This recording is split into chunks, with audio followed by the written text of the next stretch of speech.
እንዴት ናችሁ ውድ ቤተሰቦቻችን? ይህ ፉአድ ባህሩ የዩቲዩብ ቻናላችን ነው። እያደመጣችሁን ስለሆነ ከልብ አድርገን እናመሰግናለን።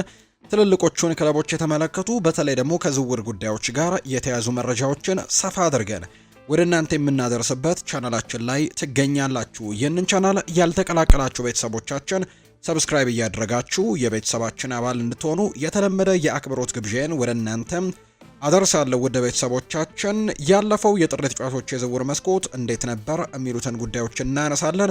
ከዛ ውጪ ደግሞ ያልተጠናቀቁ ስራዎቻቸውን በክረምት ለማጠናቀቅም ደግሞ ክለቦች ከተለያዩ ተጫዋቾች ጋር ድርድር ማድረጋቸውን የሚቀጥሉበት ሰዓት ላይ እንገኛለን። ምክንያቱም ትልቁ የዝውውር መስኮት ክረምት ላይ የሚደረገው እንደሆነ ይታወቃል። እናም ለሱ የዝውውር መስኮትስ ምን አይነት ዝግጅቶችን ያደርጋሉ የሚሉት ጉዳዮች ይነሳሉ። እነሱንም ጉዳዮች እያነሳን ቆይታን እናደርጋለን። የእናንተን የውድ ቤተሰቦቻችንን ሀሳብ አስተያየትም እንቀበላለን። ኮሜንት ቦክስ ላይ ያላችሁን ሀሳብ የፈለጋችሁትን ነገር ልትጽፉልን ትችላላችሁ። እኛ በፕሮግራማችን መጨረሻ ስምና አድራሻችሁን የጠቀሳችሁልንን ቤተሰቦች ስምና አድራሻችሁን እያነሳን መልሰን ወደ እናንተው የምናደርስበት ፕሮግራምን ወደ እናንተው እናደርሳለን። እያደመጣችሁኝ ስላላችሁ ከልብ አድርጌ ያመሰግናለሁ። በቀጣይ ፕሮግራሞቻችን ደግሞ የተለያዩ የዝውውር ጉዳዮችን ይዘን ወደ እናንተ ይኸው እንደርሳለን። ከመሸጋገሪያ በኋላ በድጋሚ ተመልሰን እንመጣለን። አብራችሁኝ ቆዩ።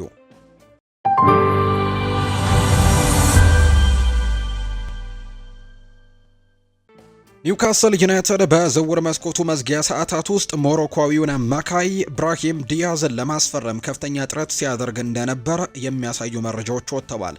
ኒውካስል ለተጫዋቹ 60 ሚሊዮን ዩሮ ወይም ደግሞ 52 ሚሊዮን ፓውንድ አካባቢ ለማቅረብ ዝግጁ መሆኑ ቢገለጽም የዝውውር መስኮቱ ግን ሲዘጋ ግን ስምምነቱ ሳይሳካ ነው እንደቀረም የተመለከትነው። እንደ ምክንያትነት የሚነሱ ጉዳዮች አሉ። ተጫዋቹ በተለይ ምንም እንኳን በአፍሪካ ዋንጫ የፍጻሜ ጨዋታ ላይ የፍጹም ቅጣት ምቱን ቢያባክንም በአፍሪካ ዋንጫው ላይ ያሳየው አቋም ግን እጅግ በጣም ድንቅ እንደነበር እናስታውሳለን። የውድድሩም ከፍተኛ ግብ አስቆጣሪ ጭምር ሆኖ ያጠናቀቀ ተጫዋች ነውና ኒውካስል በ52 ሚሊዮን ፓውንድ ለማስፈረም ጥረቶችን ያደርገው ሳይሳካለት ቀርቷል።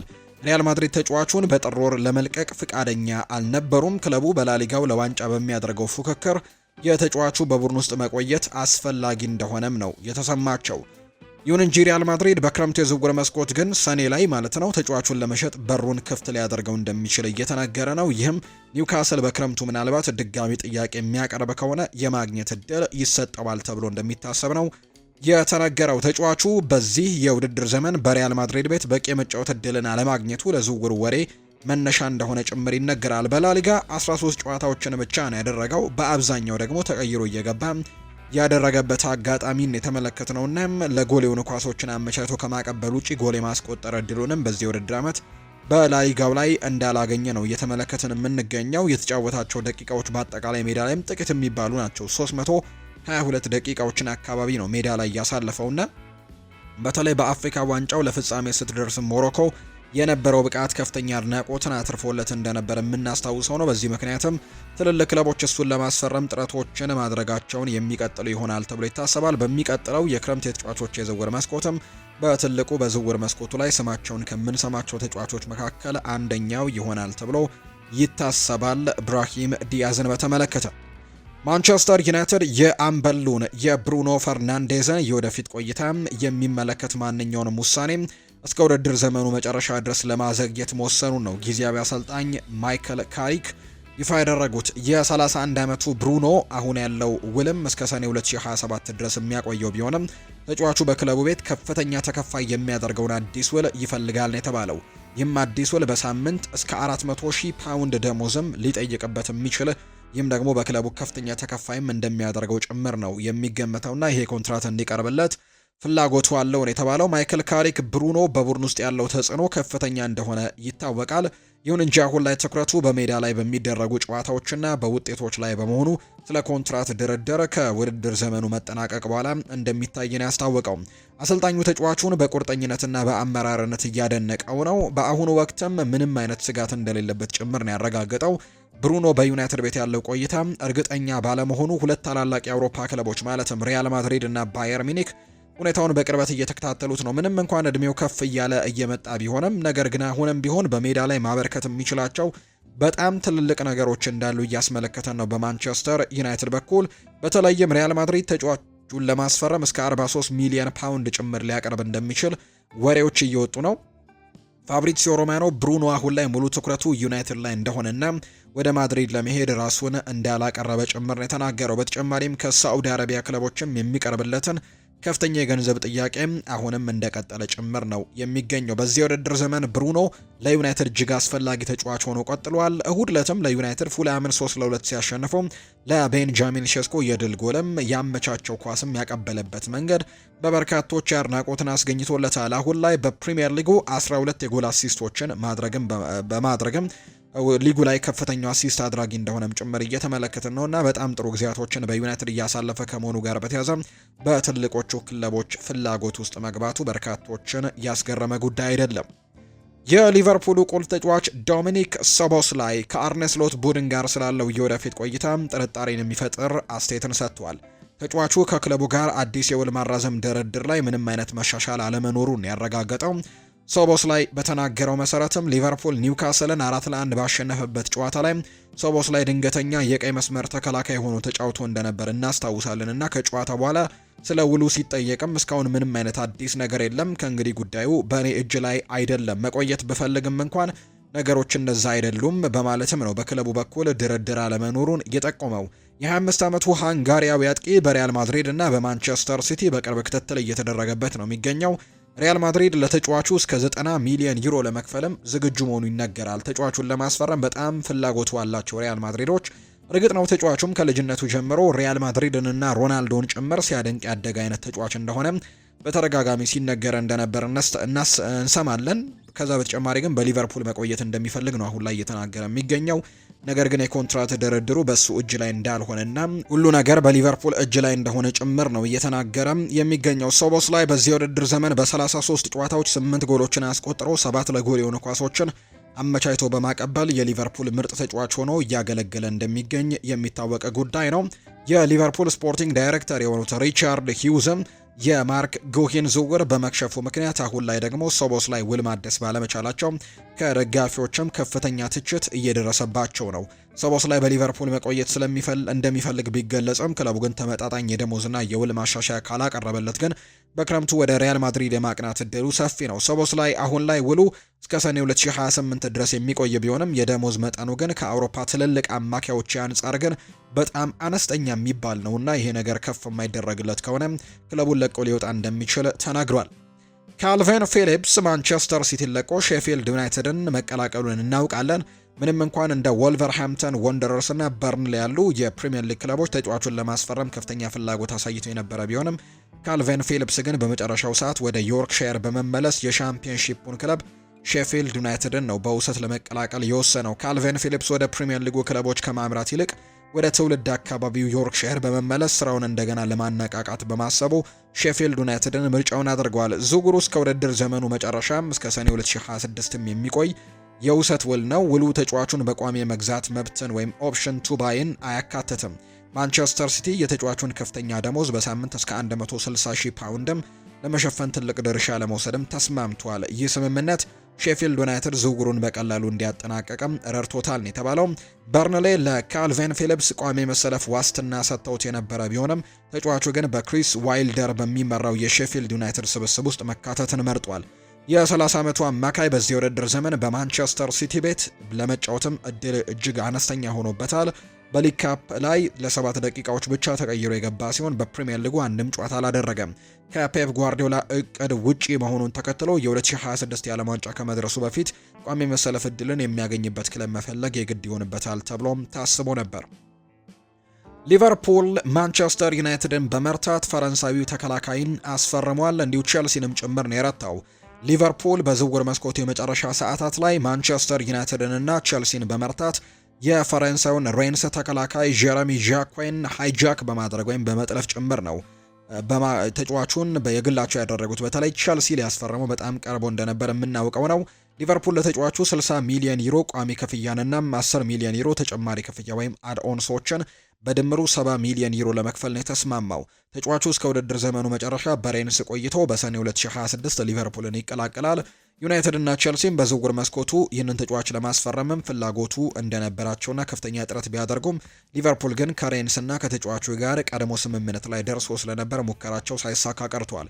የሃሪ ማጓየር ሁኔታ አንደኛው ነው። በዩናይትድ በኩል ዩናይትድ ወደ ተከላካይ ዝውውር የገባውም የሃሪ ማጓየር ኮንትራት በሰኔ 2026 የሚጠናቀቅ ስለሆነና ክለቡ ኮንትራቱን ለማደስ ፍላጎት ባለማሳየቱ ነው ተተኪ ለመፈለግ የወጡት። ማጓየርን ለማስፈረም ዌስትሃምና አንዳንድ የጣሊያን ክለቦችም ፍላጎት አሳይተዋል። ሜትር ከ90 የሚረዝመው ጀረሚ ዣኮም በእግር ኳስ ቁጥጥሩ፣ በአየር ላይ ኳሶች ባለው ጥንካሬና በታክቲክ ብልህነቱ በአውሮፓ ተስፋ ከሚጣልባቸው ወጣት አማካዮች አንደኛው እንደሆነ ተነግሮለታል። በዚህ ምክንያትም ይህንን ክለብ መቀላቀሉ ነው የተገለጸው።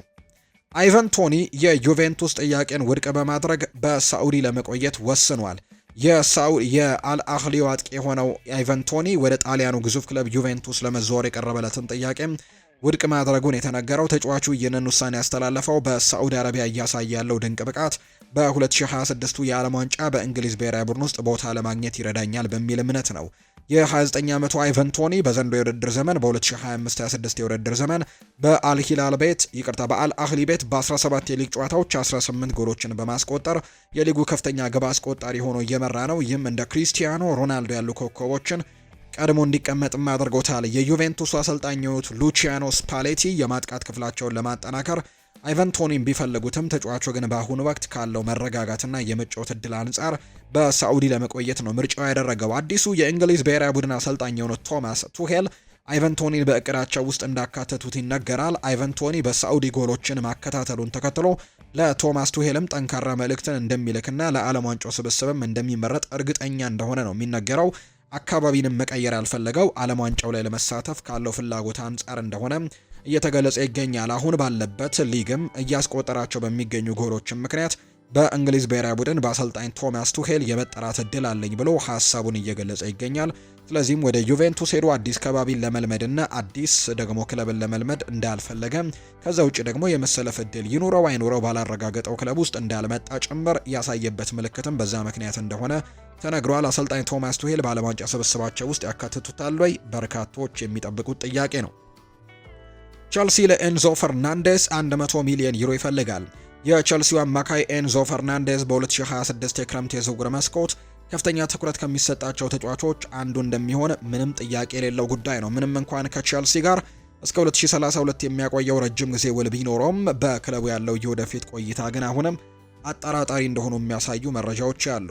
የዓለም ዋንጫ አሸናፊው ኤንዞ ፈርናንዴስ በዚህ የውድድር ዘመን ለቸልሲ 11 ግቦችንና 4 ለግብ የሚሆኑ ኳሶችን አመቻችቶ በማቀበል የቡድኑ የልብ ትርታ መሆኑን አሳይቷል። ሪያል ማድሪድ የተጫዋቹን ሁኔታ በቅርበት እየተከታተለው ነው የሚገኘው። የሚሆነው ጁድ ቤሊንጋም በክረምቱ ክለቡን የሚለቅ ከሆነ ኤንዞ ፈርናንዴዝን እንደ ተተኪ ስለሚመለከቱት ነው። ፓሪስ ሴን ጀርሜን ኤንዞ ፈርናንዴዝን የቡድናቸው የግንባታ ማዕከል ለማድረግም ይፈልጋሉ። ለዚህም ቼልሲ የሚፈልገውን ክፍያ ደግሞ የመክፈል አቅሙ ያላቸው ተብሎ ይታሰባል። የክለቡ ዋና አሰልጣኝ የሆኑት ሊያም ሮስኒያር ቡድኑን በኤንዞ ዙሪያ ለመገንባት ቢፈልጉም ክለቡ ያለበት የፋይናንስ ግዴታ ግን ተጫዋቹን እንዲሸጡ ሊያስገድዳቸው ይችላል። ቼልሲ ተጫዋቹን ለመልቀቅ ከ100 እስከ 110 ሚሊዮን ዩሮ ይጠይቃል ተብሎ ይታሰባል። ፓሪስ ሳን ዠርሜን ደግሞ የዚህ ተጫዋች ትልቁ ፈላጊ ይሆናል ተብሎ እንደሚጠበቅ ነው እየተነገረ የሚገኘው። በቀጣይ የዚህ የአርጀንቲናዊ ተጫዋች ቀጣይ ማረፊያ የት ይሆናል የሚለው ጉዳይ እስካሁን የተረጋገጠ ነገር ባይኖረውም ነገር ግን ፒኤስጂ ተጫዋቹን ይፈልገዋል። ቸልሲም ቢሆን ደግሞ ክለቡን በሱ ላይ ነው መገንባት የሚፈልገው። ነገር ግን ከገንዘብ ጉዳዮች ጋር በተያያዘ ግን ሊለቁት የሚችሉበት እድል ይኖራል ተብሎ እንደሚታሰብ ነው መረጃዎች እየወጡ የሚገኙት።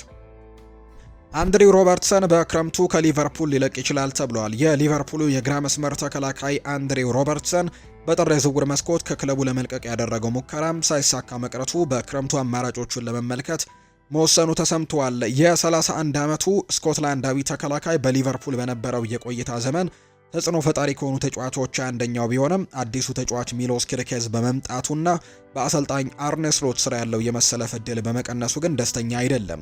ቶተንሃም ሆትስፐርስ በጥር የዝውውር መስኮት ተጫዋቹን ለማስፈረም ጥረት ቢያደርግም ሊቨርፑል ግን በውድድር ዓመቱ አጋማሽ ላይ ተጫዋቹን እንደማይለቁት በማሳወቅ ነው ዝውውሩን ውድቅ እንዳደረጉት የተነገረው።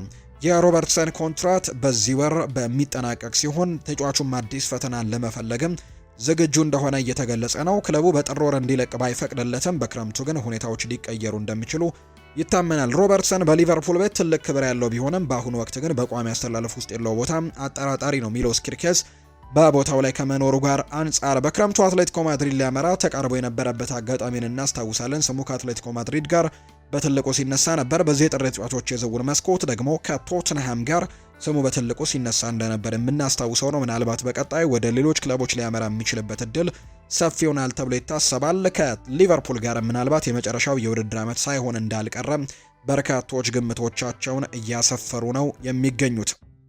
አርሰናል የ80 ሚሊዮን ፓውንድ ተጫዋች ለማስፈረም ተስፋ አግኝቷል። አርሰናል በክረምቱ የዝውውር መስኮት የኒውካስል ዩናይትዱን አማካይ ሳንድሮ ቶናሊን የማስፈረም እድል ሊኖረው እንደሚችል ነው የተነገረው። የሚኬል ሜሪኖ ጉዳትን በተመለከተ ሚኬል ሜሪኖ በቀሪው የውድድር ዘመን በጉዳት እንደማይሰለፍ መረጋገጡን ተከትሎ አርሰናል በጥር የዝውውር መስኮት መዝጊያ ላይ ተጫዋች ለማስፈረም ፈልጎና ተገዶ ነበር።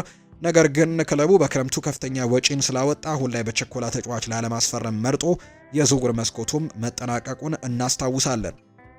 ጣሊያናዊው አማካይ የሆነው ሳንድሮ ቶናሊ ከለንደኑ ክለብ ጋር ስሙ ቢነሳም ወኪሉ ግን በጥር ወር በክለቡ ላይ ምንም አይነት ንግግር እንዳልተደረገና ኒውካስል ተጫዋቹን የመልቀቅ ምንም አይነት ፍላጎት እንደሌለውም ጭምር ነው የተናገረው። የዝውውር ባለሙያው ፋብሪዚዮ ሮማኖ እንደገለጸው ከሆነ ሳንድሮ ቶናሊ በጥር ወር ኒውካስልን የመልቀቅ እድል ባይኖረውም በክረምቱ የዝውውር መስኮት ግን ትኩረት የሚሰጠው ጉዳይ ሊሆን እንደሚችል ይፋ ተደርጓል። ኒውካስል ሳንድሮ ቶናሊን እንደ ቁልፍ ተጫዋች ቢመለከቱትም አርሰናል ተጫዋቹን ለማስፈረም ከፈለገ 80 ሚሊዮን ፓውንድ አካባቢ ሊጠይቁ እንደሚችሉ ተዘግቧል። አሰልጣኝ ሚኬል አርቴታ የተጫዋቹን ብቃትና ታክቲካዊ ብስለትንም በእጅጉ እንደሚያደንቁት ነው የሚታወቀው። ስለዚህም ምናልባት ኒውካስል ዩናይትዶች በክረምቱ ሊለቁት እንደሚችሉ ይታመናል እና አርሰናል አሁን በጥር የዝውውር መስኮት ያሳየው ነገር ለክረምቱ መንደርደሪያ ሊሆነው ይችላልና በክረምቱ ጣሊያናዊውን ሳንድሮ ቶናሊን የማምጣት እድሎች አርሰናል ቤት ሊኖሩ እንደሚችሉ በርካቶች ግምቶቻቸውን እያሰፈሩ እንደሚገኝ ነው ይፋም የተደረገውና ጣሊያናዊው ተጫዋች ሳንድሮ ቶናሊ በክረምቱ ወደ አርሰናል የመምጣት እድል ይኖረዋል ተብሎም ታስቧል። ፖል ሜርሰን የካሴሜሮ ተተኪን አስመልክቶ ጥርጣሬውን ገልጿል።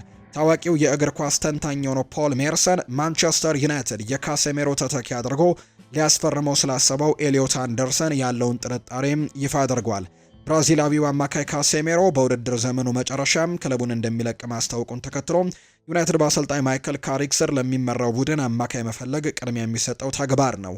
የኖቲንግሃም ፎረስቱ አማካይ ኤሊዮት አንደርሰን ከዩናይትድ እና ከማንቸስተር ሲቲ ጋር ስሙ እየተነሳ ነው የሚገኘው። ፖል ሜርሰን እንደሚናገረው ከሆነ ወይም በሰጠው አስተያየት ላይ ኤሊዮት አንደርሰንን ቢወደውም ለዩናይትድ ደረጃ ግን ይሆናል ወይ የሚል ጥያቄን እያነሳ ነው።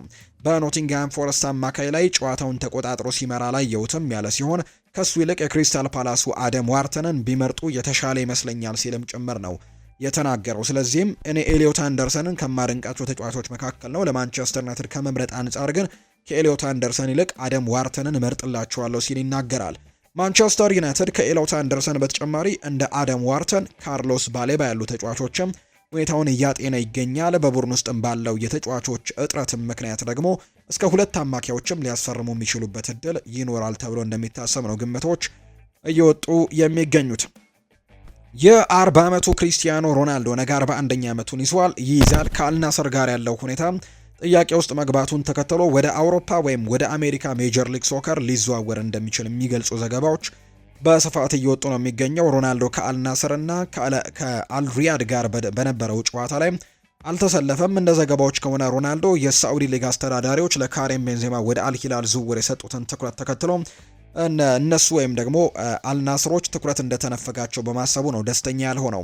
ማንቸስተር ኢቭኒንግ ኒውስ ሮናልዶ በድጋሚ ወደ ኦልድ ትራፎርድ ሊመለስ እንደሚችል ቢዘግብም ዝውውሩ ግን እጅግ የማይሳካና ውስብስብ የሆነ ወይም ደግሞ ሊታሰብ የማይችል አሁን ላይ ለሶስተኛ ጊዜ መመለስ እንደሆነ አድርገው ግን በርካቶች አንስተውታል። ማንቸስተር ኢቭኒንግ ኒውስ ግን ይህንን መረጃ ሲያወጣ ተመልክተነዋልና ትክክለኛ ያልሆነ መረጃ እንደሆነ ጭምር ነው ዘገባዎች የሚያሳዩት። ዩናይትድ በአሁኑ ወቅት ወጣት ተጫዋቾች ላይ ነው ትኩረት ማድረግ የሚፈልገው። የፕሪሚየር ሊጉ ፍጥነት ለሮናልዶም ከባድ ሊሆን እንደሚችል ዝውውሩንም አጠራጣሪ እንዳደረገው ነው የተናገረው። ሮናልዶ ከሳዑዲ የሚለቅ ከሆነ ለአካላዊ ብቃቱና ለንግድ እንቅስቃሴው የሚበልጥ ተስማሚ የሚሆነው የአሜሪካ ሜጀር ሊግ ሶከር ሊሆን እንደሚችልና ወደ ኤምኤልኤስ ሊያመራ የሚችልበት እድሉ ሰፊ እንደሆነ እየተናገረ ነው። ሪያል ማድሪድ ሌላ የአርሰናል ተከላካይ ላይ አይኑን አስገብቷል። ሪያል ማድሪድ የአርሰናል ወጣት ተከላካይ የሆነው ማይልስ ሉዊስ ስኬሊን ለማስፈረም ነው ፍላጎት እንዳለው የተዘገበው። ሪያል ማድሪድ ከዚህ ቀደም ዊሊያም ሳሊባን ለማስፈረም ስሙ ሲነሳ ቢቆይም ነገር ግን ትኩረቱን አሁን ላይ የ19 ዓመቱን ሉዊስ ስኬሊ ላይ አድርጓል። ክለቡ እንደ ጁድ ቤሊንጋም እና ኤድዋርዶ ካማቪንጋ ሁሉ ደግሞ ወጣት ደግሞ ኮከቦችን ገና በለጋ እድሜያቸው የማስፈረም ስልቱን ይቀጥልበታል። ሉዊስ ስኬሊ በታክቲክ ረገድ ተለዋዋጭና በቴክኒክም የበሰለ ተጫዋች በመሆኑ በማድሪድ ዘንድም እንደ ትልቅ ተስፋ ነው የሚታየው። ምንም እንኳን በአርሰናል ቤት ትልቅ ግምት ቢሰጠውም በቋሚነት የመሰለፍ እድልን አለማግኘቱ ሪያል ማድሪድ ተጫዋቹን ለማግባባትም እንደ መልካም አጋጣሚነት ሊጠቀመው እንደሚችል ተነግሯል። አርሰናል ተጫዋቹን የመሸጥ ምንም አይነት ፍላጎት የለውም። ክለቡም ሉዊስ ስኬሊን እንደ ረጅም ጊዜ ፕሮጀክት አካልም አድርገው ወደፊት በቡድኑ ላይ ትልቅ ሚና ሊኖረው የሚችለው አይነት ተጫዋች አድርገው ነው የሚመለከቱትና በዚህ ጊዜ ተጫዋቹን የመልቀቅ ሀሳቡ ይኖራቸዋል ተብሎም አይጠበቅም። ነገር ግን ሪያል ማድሪድ ተጫዋቹን ለማስፈረም ግን እንቅስቃሴዎችን ሊያደርግ የሚችልበት እድሉ ይኖራል ተብሎ ታስቧል። ታዳጊ ኮከቦችን ወደ ቡድኑ መቀላቀልም አሁን ላይ ለሪያል ማድሪድ የቀጣይ ፕሮጀክትም አካል አድርገው ይመለከቱታል። ስለዚህ ይህንን ተጫዋች ለማስፈረም ጥረቶችን ሊያደርጉ የሚችሉበት እድል ይኖራል ተብሎም ታስቧል። ውድ ቤተሰቦቻችን እያደመጣችሁን ስለሆነ ከልብ አድርገን እናመሰግናለን። ፏድ ባህሩ የዩቲዩብ ቻናል ላይ ነው የምትገኙት።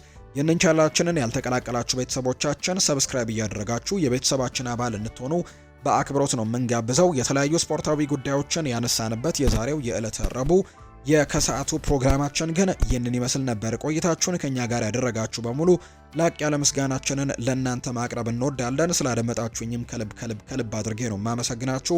ፏድ ባህሩ የዛሬውን ፕሮግራም እየመራው ከእናንተ ጋር ቆየሁኝ። በቀጣይ ፕሮግራሞቻችን ሌሎች ስፖርታዊ ጉዳዮችን፣ ሌሎች አዳዲስ መረጃዎችን አካተን በድጋሚ ተመልሰን እንገናኛለን። ለዛሬ የነበረን ፕሮግራም ይህንን ይመስል ነበር። መልካም ጊዜ እንዲሆንላችሁም በአክብሮት ተመኘው።